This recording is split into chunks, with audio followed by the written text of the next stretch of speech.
Makasaysayan para sa Pilipinas at para mismo kay Filipina tennis ace Alex Ayala ang kanyang pagkampiyon sa Guadalajara 125 Open sa Mexico. Ang kanyang nakamit na tagumpay sa pagtutok ni Nico Wahe. Victorious with tears of joy si Filipina tennis ace Alex Ayala nang makuha ang final point sa Guadalajara 125 Open sa Mexico kanina. 1-6, 7-5 at 6-3 ang resulta ng tatlong hard-pounding sets nila ni Pana Udvardy ng Hungary. Makasaysayan ang kanyang panalo dahil una itong kampyonato sa isang Women's Tennis Association o WTA match para kay Ayala at para sa Pilipinas.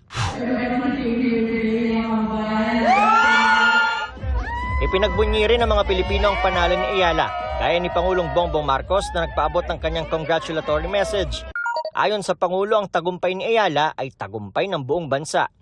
Gagawin daw ng Pangulo ang lahat upang mas maraming atletang Pilipino pa ang sumunod sa yapak ni Ayala at maipakita sa mundo ang galing ng Pilipino. Sunod na sasabak si Ayala sa SP Open sa Sao Paulo, Brazil. Dahil sa Guadalajara 125 Open, inaasahang aangat si Ayala sa number 61 sa WTA ranking mula sa kasalukuyang 75th place.